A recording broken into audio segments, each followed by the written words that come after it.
Welcome into this special edition here on the Elite Sports and Entertainment Network. Mondays, we typically do Mondays with Matt, but Matt is taking the week off this week. He has no games. He's kind of on like a little bit of a holiday break, so we figured we'd give him some time off before we pick things up next week. So Jay and I decided to do a nice little pop-up show here on the Elite Sports and Entertainment Network to kind of recap some of this past weekend's NFL games. Jay, thanks for hopping on for this, and how you been? Been doing well, man. Obviously, in our fantasy league, I didn't do quite as well as I wanted to. I mean, I did great, but obviously you beat me, so cheers. No, you beat me. You beat me. I beat you with a regular roster. You took out pretty much a waiver claim roster, and you still almost beat me, so that's more credit to you than it is to me. Yeah, well, your son's kicking our butts right now. Yeah, well, we'll see. We'll see if that'll last. Because man, I have nothing to say to him on that one. But hey, what works, I guess. Yes, sir. But yeah, the first game I want to talk about from this past Sunday was one of the noon games, and when you kind of look at the noon slate of games this weekend, you could make a case that this was arguably the worst in terms of the noon games, because a lot of the good games are played at 3 o'clock, and then you also had the Thanksgiving game, so a lot of the good games were already out of the way before the noon time frame even hit. But you had the Jacksonville Jaguars and the Houston Texans battling for first place in the AFC South. Obviously, when the year started, most people figured Jacksonville was kind of the class of that division, and this kind of would be their division for the taking. And I don't think anyone expected Houston to be in the position they were in heading into this game, let alone even be in playoff contention at this point. And here they are with CJ Stroud, a rookie quarterback who's not only going to win the Rookie of the Year, but he's also in the running for the MVP conversation this year. And Houston gave Jacksonville all they could handle. They lost 24-21. They were down by 10 heading into the fourth quarter, got that touchdown to make it a 3-point game, and even had a chance to force overtime, only to have their 58-yard field goal bounce off the crossbar and kind of come up short. Just kind of thoughts on that game in general and just the direction of these two teams right now. Yeah, this game literally was probably about 6 inches away from going into overtime. That's how close this game was. I mean, another 6 inches where, who knows which direction that game would have gone, Could Houston's defense have come back, and could Stroud have put off another miracle, run? I don't know. But, man, 6 inches, man. Dang, I mean, that's how close this was. It was ridiculous. But, hey, hats off to Houston's offensive line. I mean, we all know Stroud's doing well. But, he's doing well because Houston's offensive line is giving him enough time to not only find the receivers, but also to – basically let him go through all of his progressions without having to be forced. So, you got to give your hat off or take your hat off to that offensive line. Lawrence, he did a good job. I mean, he did well. I mean, 364, a touch. He did have one interception, but, he did well. I tell you what was interesting about this game was the fact that it really wasn't the run game really wasn't there. You had ETN go 56 yards on 20 carries. They had 81 total rushing yards altogether, and I believe the Texans had 91 total yards rushing. So there really wasn't a whole lot of run game here. It mainly was through the air. And, you got to tip your hat to CJ Stroud, man. You really do, man. This guy put up 304 yards, 2 touchdowns. He got sacked 4 times, but honestly, he had no interceptions.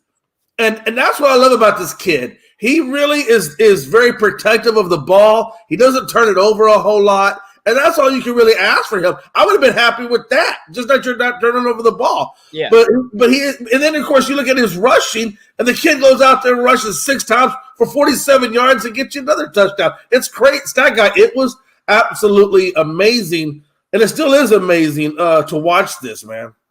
I mean, you look at what CJ Stroud is doing, too. He's doing it with Nico Collins and Tank Dell, 2 very young receivers who look like they're going to have a promising future. He's doing it with kind of that reputation that no Ohio State quarterback pans out in the NFL. And up to this point, it has been the truth where really no Ohio State quarterback has panned out in the NFL, but CJ Stroud looks like he's going to be that first legitimate Ohio State quarterback to kind of come into this league and do something. Yeah. But I want to touch on the Jaguars too for a minute here. Trevor Lawrence threw for 364 yards, 1 touchdown, 1 interception. But he also had a rushing touchdown, and this was the third time in his career that he had over 350 yards passing in a game with a passing touchdown and a rushing touchdown. So for as good as Trevor Lawrence has been since he's come into this league, he did something that he doesn't typically do. Then you also got to talk about Calvin Ridley, a guy who was once the Atlanta Falcons' top receiver, pretty much got ran out of the league because of the whole gambling and betting thing that he did, got suspended for a year, didn't play football. Atlanta practically gave him to Jacksonville for nothing, and now he's turning into that number one receiver that Atlanta had again, and you have to wonder if Atlanta could do this trade over if they would decide to keep him or if they would ask for a lot more in return than what they gave Jacksonville. Yeah, I agree with you. Calvin really got off to kind of a slow start in this game. He really didn't come on he didn't really start putting up yards until that second half. But yeah, I mean, Calvin really is still, I think, trying to find his way back into the NFL, right? I mean, he was out for a hot minute, so I think he's, still slowly gathering up his momentum. And I do think over the long haul that Atlanta probably will regret letting him go. But at the same time, he kind of put them in a rough situation. So it's tit for tat. I want to say one thing though. I thought one of the problems for Houston was they just did not get enough quarterback pressure on Lawrence. I mean, they really did. They had the one interception that Stingley got, but they truly just did not really do a whole good enough job. I don't think they did a good enough job pressuring Lawrence. I think they only got a couple of hits on him. You really just didn't see a whole lot. I want to point out, going back to the Jaguars, Josh Allen had a hell of a game, 2.5 sacks. And correct me if I'm wrong. I might be wrong on this, but I'm almost certain that he broke the franchise sack record for Jacksonville. Yeah, he did. So, yeah, I mean, he had a hell of a game, man. So you got to tip your hat off to Josh Allen and that defense. I mean, they had 7 QB hits. 3 pass deflections, and 4 sacks. I mean, they did what they needed to do. They did just enough to get them to win. But again, even though they had all that great defense, Houston still almost got them. And I tell you, this isn't over. Correct me if I'm wrong, stat guy, but they're 1-for-1 in this season, correct? Each one is won a game, I believe. I believe, they're 1-1 now. Houston won the first meeting, yeah. Yeah, that's what I'm saying. So these guys are actually tied. And, let's be honest. Houston is, I think, in the hunt right now to get – I think they're in the hunt. They're not in the wild card yet, but they're in the hunt. Yeah. But this season's not over yet. No. And it could very well be Houston that takes the division. You just never know. But I do think at some point these two teams are going to clash in the playoffs. I just think they will at some point.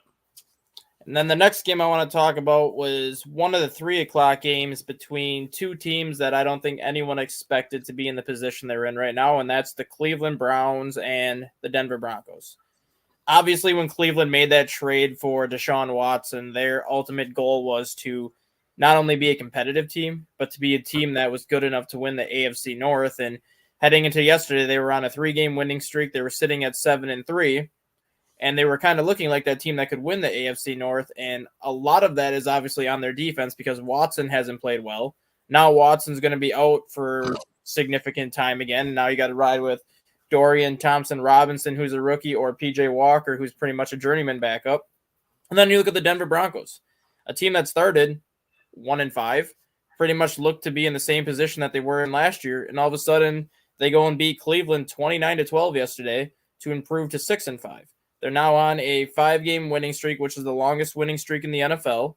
Russell Wilson still is not that Russell Wilson of old, but he's getting kind of closer to that level.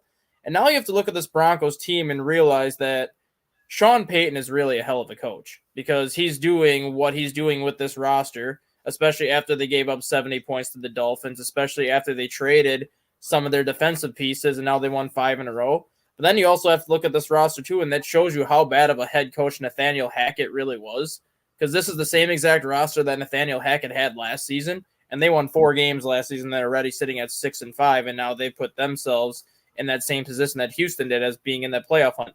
kind of talk about this game and I guess where both these teams sit. Do you think either one of these teams makes the playoffs? Do you think both of them do? Wow. Well, definitely not the Browns. I think right now the Browns are doing quarterback by committee, which is weird. We always talk about running back by committee, but these guys are doing quarterback by committee. And anytime you're doing quarterback by committee, it's never going to work out for you. I mean, look at New England. They're also doing quarterback by committee, and you see how well it's working out for them. So the Browns definitely not. They're just done. I mean, they're done. Unless Watson can come back and resurrect it, which we know that's not going to happen, they're just done. I mean, these guys, I think together, correct me if I'm wrong, but between the two of them, they only put up 162 yards and a touchdown. So yeah. And then of course they had three or four interceptions. No, they didn't have any interceptions. I'm not. Excuse me. I mean sacks. I know I said interceptions. They had four sacks between the two of them. Yeah, they fumbled 5 times and lost 3 of them though. Yeah, I was about to tell you that was another point. I mean, look, how you win games when you're fumbling the ball 5? Look, would you need some stickum or something? Well, I mean, you win games because you have the best defense in the NFL that doesn't give up points, so your offense. Well, yeah, score a lot. And that's another thing, right? Their defense. I mean. That's just the thing, man. Look at the Broncos. Can they do it? I don't know, man. When I think of the Broncos, most of their wins have come against disadvantaged teams, like, for example, the Browns, right? So I don't think they're quite there yet. I'm not really 100% on that Broncos. Maybe they might be able to slip into a wild card if they keep going at this pace. They're not going to get the division, but maybe they can slip into the wild card spot. And if they can slip into the wild card spot, anything can happen in the playoffs, right? I mean, any given Sunday, a team can get hot. But Russell Wilson is just not that guy anymore. He had 134 at a touch. Just a very bland Russell Wilson. And I just don't see it, man. So, no, I don't think either one. I think the Broncos probably have the best chance out of the two of them to get into the playoffs. But even if they get in the playoffs, I think they're a first-round exit. Yeah, and the one thing I will say about Denver, especially during their winning streak here, is they now have 4 consecutive games of forcing 3 turnovers or more. I don't care, I guess, what teams you're playing. I don't care how short-handed the teams are.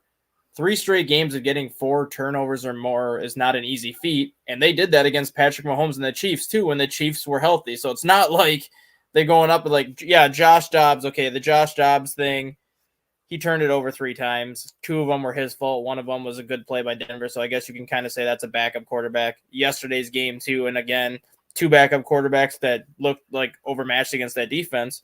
But to get 4 turnovers against Patrick Mahomes 2 weeks before that, it kind of shows you that 70-point game against the Dolphins earlier in the season, I think was the wake-up call that Denver needed. And I think it was kind of the message that Sean Payton needed to send by sending some of these guys out of Denver and basically starting over midseason. And now he started over midseason. They've gone 5-1 since that loss, and they're on their 4-game win streak right now. Yeah, I think anytime you get your butt beat by – anytime your defense gives up 70 points, man, like you just know you have to come out, man. I mean, how do you even look at yourself in the face when you take off the pads? I mean, I've never seen a team get beat so bad as what they did. And you're right, they did. They got the wake-up call. Sean Payton, he is doing a really good job. And we all knew Nathaniel Hackett wasn't the right guy for that job. But, again, we also know that Nathaniel Hackett was supposed to be the ploy that was going to bring Aaron Rodgers to those guys. And when Aaron Rodgers didn't follow suit, they really didn't have a choice. And at that point, they had to ride with him. They just had to. So they got themselves out of one issue, and then hopefully they can right the ship going forward. But honestly, I mean, it's the quarterback is still an issue with Denver Broncos. And Russell Wilson is just, for me, he's just not that guy. And then the next game we're going to touch on is going all the way back to Thursday for the first game of the week, and that was the Green Bay Packers at the Detroit Lions. Packers went into Detroit and beat the Lions 29-22. I'm not going to say it was the most surprising game of the weekend just because Detroit did not play well against Chicago the week before. They were down 26-14 to the Bears the week before and had to score 17 points in the final 5 minutes to win against the Bears in that week. So the Lions haven't played that well the last 2 weeks. But more so, I think I was more impressed with the Packers, especially how they came out. They scored 20 points in the first quarter, and they were up 20-6. After that, they had 3 field goals, so their offense kind of went a little bit stale after that. But you kind of look at this team right now. They're 5-6. They're currently the 8th seed in the NFC, so they're only 1 game out of the playoff picture right now. Jordan Love has progressed every single week after his bad start. He's still not where I think a lot of fans want him to be. But at 268 yards passing, 3 touchdowns on Thursday, he now has the exact same stats in terms of touchdowns and interceptions that Aaron Rodgers had through the first 11 games as a starter. So he's already matching what Aaron Rodgers did. And record-wise, Aaron Rodgers was 4-7 in his first 11 games. Jordan Love is 5-6. So he's got 1 more win and 1 less loss. I'm not going to sit here and say he is the next Aaron Rodgers or Brett Favre or anything like that. But Jordan Love is at least progressing at the rate the Packers wanted him to progress. And given how young this Packers roster is, you have to wonder if Jordan Love is going to be that answer for them long term. Yeah, Jordan Love he's an enigma. I mean, he does just enough to keep you interested, but then sometimes he does not enough to keep you interested. So, I mean, for me, the jury's still out on Love. I still don't have a good feeling or a good vibe, but I don't have a bad vibe either. It's just kind of like I'm in this indifference, this limbo with him. So I don't really know exactly 100% how I feel about him. I will tell you this, though. Green Bay came out and slapped him in the face that first quarter. And obviously, they got the 2 touchdowns that Love threw. But that big fumble recovery by Owens for a touchdown, I thought that was just kind of the deflator for the Lions. Honestly, the Lions just didn't have an answer for it. But they did keep it close. I mean, they could have gone down completely, but they did. They kept it close. And so, you got to give them that one. Oh, man. I'm sorry. There you go. Yeah, Goff, look, when you fumble the ball 3 times, come on. Come on, man. You can't fumble the ball. Even against the Packers, you cannot fumble 3 times and think you can come away with the win. It just doesn't happen like that. The Packers defense, I thought they did pretty well. 3 sacks, two deflections. But what I really liked about it was 12 QB hits. Yep. They were in that man's face, and I think that's what led to some of the fumbles. So I don't know, man. Sky guy, you can't win with 3 fumbles, man. And that offensive line, when you're giving up 12 hits, come on. You can't win. You can't win with the 3 fumbles, but you have to look at Dan Campbell's decision making in this game. Yeah, why you're going for it on 4th and 3 on your own 25-yard line, and you're not even going for it. You call a freaking fake punt and you run a sweep to the outside where pretty much all the gunners are, anyways. That led to 7 points right there. Because 2 plays later, the Packers throw to Romeo Doubs, and it's a 29-14 game at that point. So you literally cost your team 7 points there. They were 0 for 5 on 4th down in the game as a total. I think another one, they went for it right around midfield and didn't get it, which led to a Packer field goal. The other 3 I can understand because they were deeper in Packers territory and you kind of needed the points. But those 2 decisions that Dan Campbell made led to 10 Packer points. You take away those 10 points, the Lions actually win that game 22-19. So, I mean, yes, the Lions played bad. They fumbled it 3 times. But Dan Campbell also didn't do himself any favors as a head coach. And for the most part, everything he's done since he's gotten to Detroit has worked. This is one of those instances where his decision-making did not work out in his favor. And if you listen to his post-game press conference, he took complete blame and said, I screwed this one up for us today. Yeah, and that's the one thing that you gotta, like there's a lot of honor in that. There's a lot of, when you take accountability for the team, because he could have, there's any number of things he could have done. He could have said, well, Gibbs didn't run the ball well, Montgomery didn't run the ball. I mean, he could have made up any number of things, but he didn't do that. He could have said, well, Goff did 3, but he took accountability for where accountability needed to be taken. Like you said, 4th and 3, and you're on the 25-yard line. I'm probably not going to do that. So, at least he took accountability. So that's some mad respect. That was the word I guess I was looking for. There is some respect in that when you take advantage or when you take accountability for your mess ups. I got to tell you, man, it was interesting to me. That game really was all Love because A.J. Dillon only gave you 43 yards on the ground. So you had pretty much no run game. So you had to do everything you did through the air. And again, he does enough to keep you interested, but still does a little bit less than what you want. So I don't know. I mean, it's still, for me, the jury's still out. But again, man, you got to tap your hat off to the Packers, man. They did well. And then again, like you said, you got to say there's a lot of respect for Dan Campbell. Even though he made some mistakes, at least he took accountability for it. And honestly, I don't think we're going to see that again out of him. So sometimes, okay, you make a mistake, whatever. It didn't cost you the division. You're still number one in your division. So just let that game go, learn from it, and move on. Now, the next game is going to be the game of the week that we're talking about. I should say the laugher of the game of the week, and that's the New England Patriots and New York Giants, who wowed the crowd to a wonderful 10-7 game with Tommy DeVito going up against Mac Jones, the Bailey Zappi, whatever quarterback New England wants to go with going forward. I mean, where to start with this one? I mean, the Giants made the playoffs last year. And I think once Daniel Jones got injured this year, you kind of figured the Giants were going to pack it in. But here Brian Daboll is 2-1 with Tommy DeVito now as the starter. And you're kind of starting to see how good of a coach Brian Daboll is, because he's kind of had to change the offense midseason to fit Tommy DeVito's strengths. And yesterday's game was ugly, but the Giants have looked a lot better with Tommy DeVito as opposed to Daniel Jones. But this New England Patriots team, I mean, how Bill Belichick can bench Mac Jones 4 times in the same season, now 2 straight weeks, and continue to go back to him every single week as the starter is mind-blowing to me. I'm not saying Bailey Zappi's the answer, but at this point, you have no choice but to start Bailey Zappi at this point. You literally have benched your first-round pick 4 times in one season. Going back to last season, he's been benched 7 times in 2 years. And yet you're not, as a head coach, you're not going to say he's not the answer. You're not going to come out and say we're not going to commit to him anymore. You just keep benching him and then going with Zappi for one game, and all of a sudden your team looks good. But then you go back to Jones. So I don't really know what Bill Belichick is thinking at this point. I've never been the one to say that Bill Belichick's job is in jeopardy, because given the success that he had, I always felt that when he wanted to leave, New England would let him leave.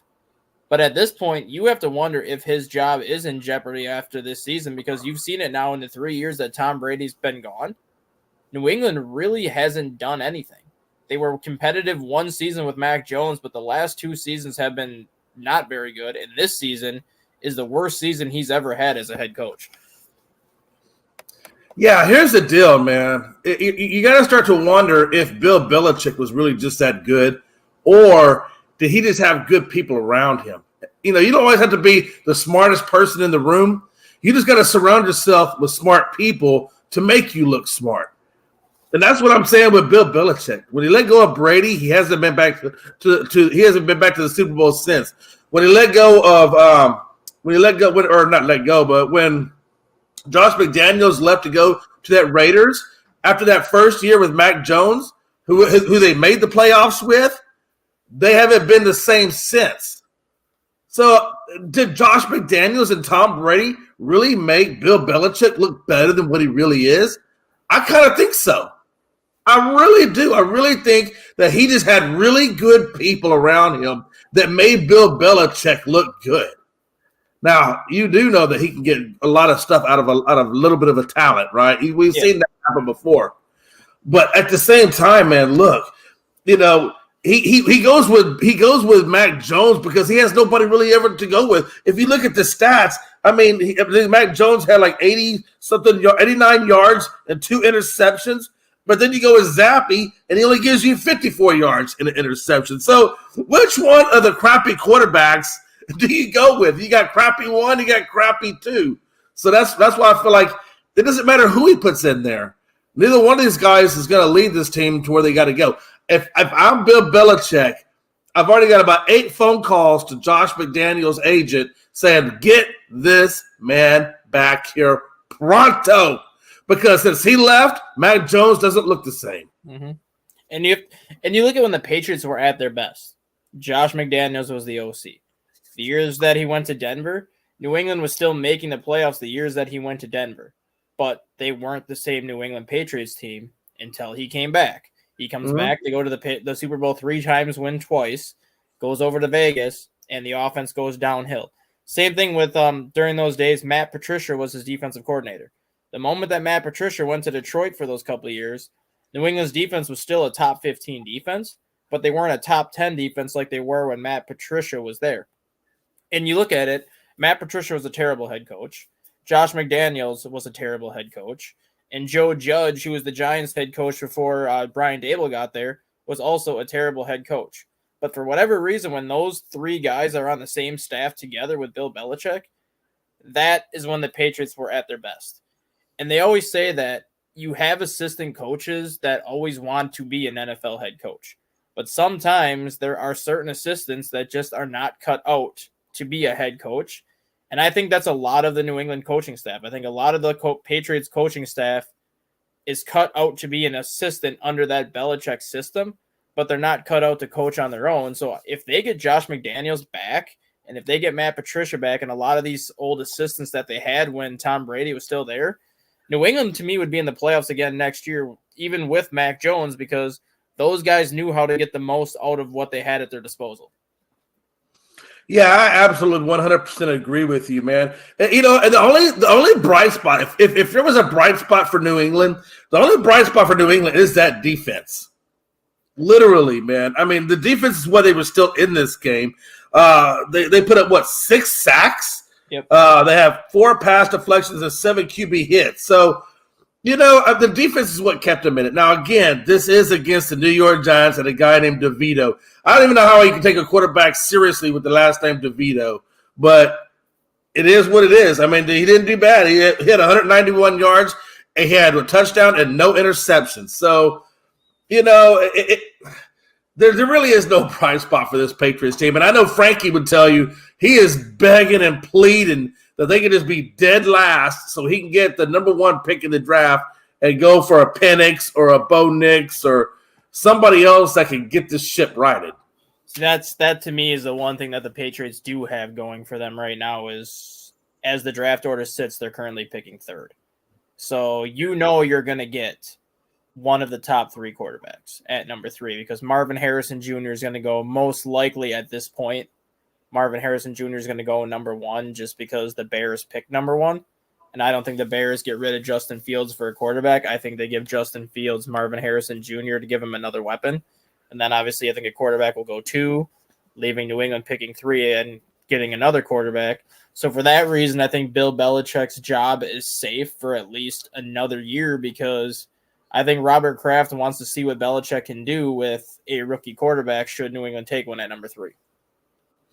Yeah, man. I tell you, man, it's weird that a wide receiver goes number 1, but I understand why you're saying that. I don't understand why Chicago – I don't know, man. You really got to believe in this Fields guy if you're not drafting a quarterback. I don't – if I'm Chicago, I'd try to trade Fields and try to get whatever draft picks I could get for him. See, and that's the other thing that I was going to talk to Frankie about on one of his shows. If you remember when the Patriots drafted Mac Jones, the guy they really wanted was Justin Fields. But the Bears traded up to get in front of New England, took Justin Fields, and then the Patriots picked 2 picks later and ended up taking Mac Jones because he was pretty much all that was left. You have to wonder if the Patriots will try to trade from Justin Fields. And if that's the case, the Bears are probably going to ask for a first-round pick. Of course they are. If that's the case, the Bears would have the number 1 pick, the number 3 pick, and their current number 8 pick. The Bears would have 3 picks in the top 10 where theoretically they could draft Marvin Harrison Jr.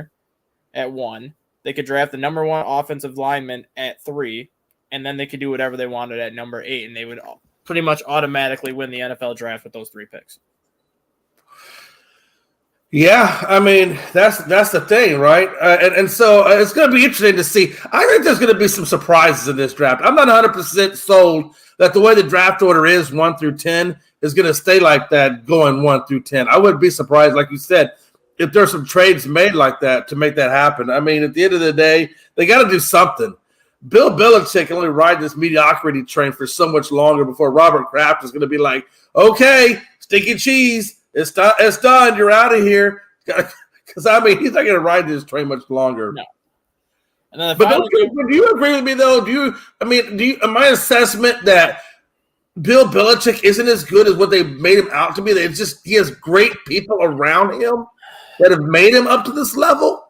I'm not that far yet, mainly because you look at the Patriots roster right now. Outside of Ramondre Stevenson, who do they have on offense?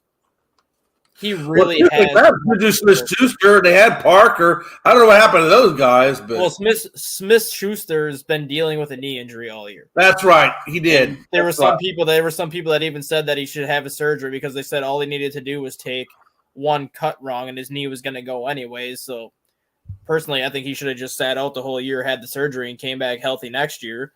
Devontae Parker was never a number one. The only reason why he was a number one in Miami was because he was their only option there at the time, but he was only a number two wide receiver at best, and New England paid him to be a number one, and now they're seeing why he was never the number one.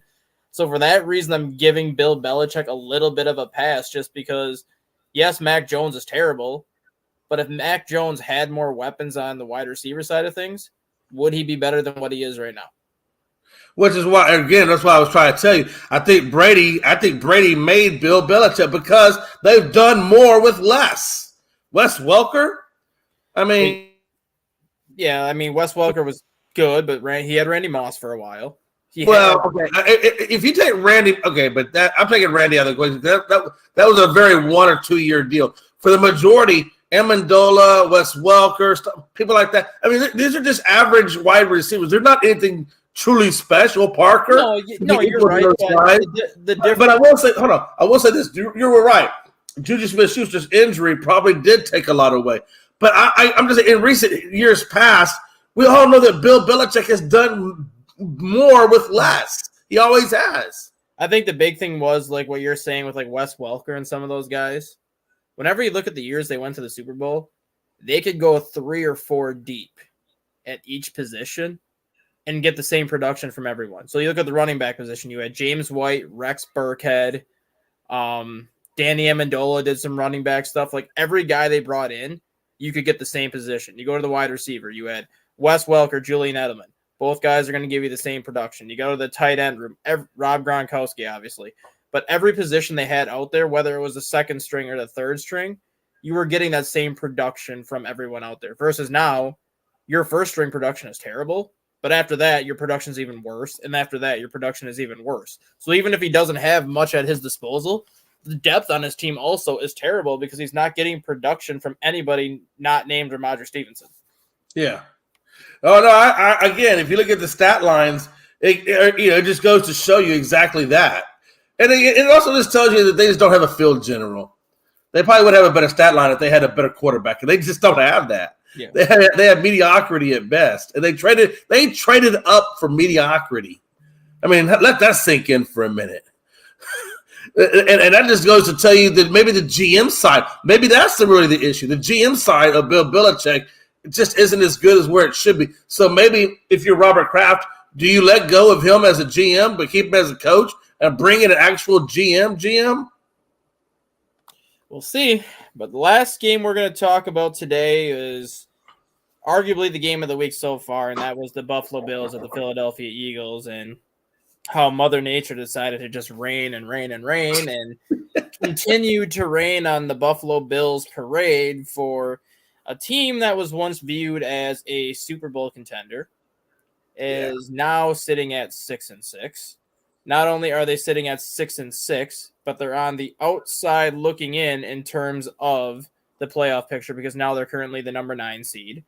They were put in this what they call gauntlet of a game stretch where you have the Eagles, the Chiefs, and the Cowboys as their 3-game stretch. Lost to the Eagles. They have the Chiefs coming up after a bye week, and then they get the Cowboys. But then you have this Eagles team sitting at 10-1.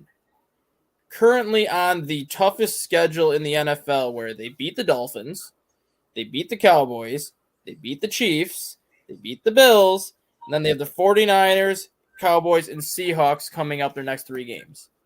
I don't care what anyone says. This Eagles team is by far the best team in the NFL. There's nobody even close to them. The second best team is probably a group of like the 49ers, the Chiefs, the Jags, the Dolphins, Lions kind of mixed in right there. But the Eagles are by far the best team in the NFL. They continue to show that every single week. They continued to show that yesterday against the Buffalo Bills, where Buffalo pretty much dominated them in the second quarter. The Eagles respond, take the lead late. Buffalo drives down the field, takes the lead with like a minute left. And then you have Jake Elliott just drill a 59-yard field goal in the pouring rain to force overtime, where Jalen Hurts tucks it and runs it in from 20 yards out. Game over. Philadelphia's 10-1, where one more win by the Eagles next week, and they're the first team to clinch a spot in the playoffs. Yeah. You always say what to say, man. Like right now, the Eagles are the best regular season team. But, when playoffs come, like Travis Kelce said, look, you jabroni. I still love that. Was the best lineup. You can't disrespect the Chiefs and say that, playoff Chiefs is different. So we'll see. I'm not completely sold on the Chiefs either, though, by the way. They're 8-3, and I still think, like, I don't know. The Chiefs team's not as good as I thought. But, going back to this Bills-Eagles, though, yeah, I've always said it, and I'll say it again, man. When Josh Allen is your leading rusher, you have problems. You have problems because you should have a good running back, and the fact that their running back just isn't really all that isn't as good as what I thought they were going to be. That tells you something. Josh Allen, he gave you 81 yards on 9 carries and 2 touchdowns. And they really rely heavily on him.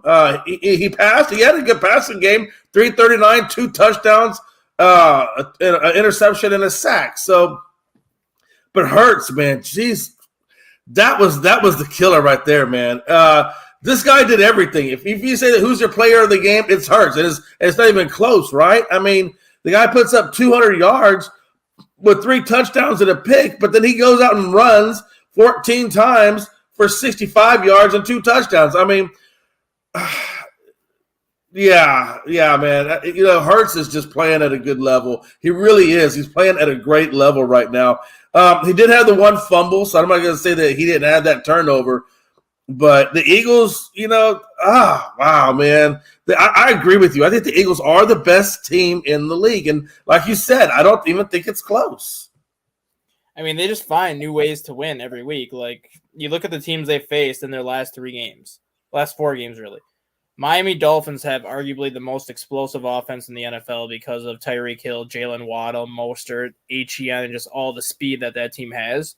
And yet the Eagles beat them 31-17, and I don't think they allow to play more than 30 yards in that game, which is unheard of. They take on a Dallas Cowboys team who, credit to the Cowboys, hung right with them, lost 28-23, but that's something that Dallas has typically done the last several years with Philadelphia. They're so close to beating them, but they just, for whatever reason, come up short. Kansas City had 9 dropped passes in that game against Philadelphia, including the game winner by Marquez Valdes-Scantling. But the Eagles still held the Chiefs to just 17 points.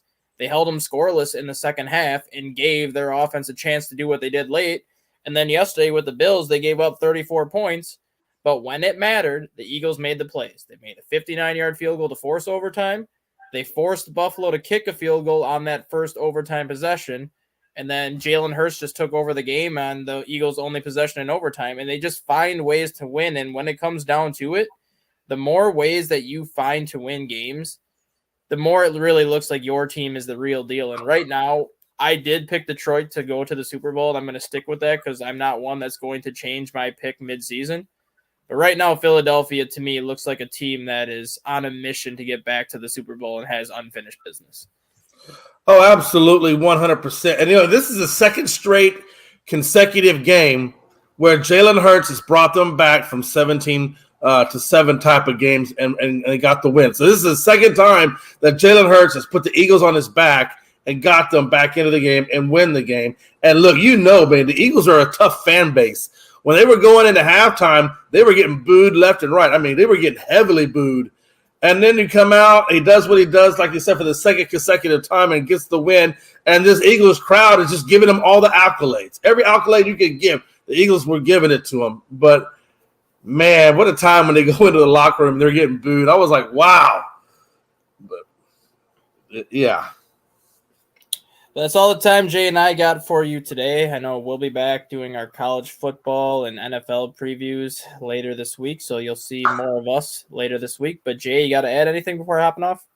No, again, man, it's a pleasure to be here. And if the Longhorns can ever find their way back into the college football playoffs, I'd be so happy. But I don't think it's going to happen. But what a time to be alive. Hey, you got to hope at this point that I think your best hope for Texas to get into the college football playoff is for Oregon to beat Washington and Alabama to beat Georgia. I never thought I would say this my entire life, but roll Tide. Because Texas has that win over Alabama, which is going to count for the head-to-head. So even if Alabama knocks off Georgia, if Oregon knocks off Washington, Washington falls out. Georgia probably stays in, but they'll probably fall from 1 to 3. Michigan probably goes from 2 to 1. Florida State, if they beat Louisville, probably goes from 3 to 2, which opens the door at number 4 between most likely Oregon and Texas. And with Texas having that win over Alabama, it will hold a lot more merit. Yeah, I hope so. All right, Jay, thanks for hopping on, and we'll talk later.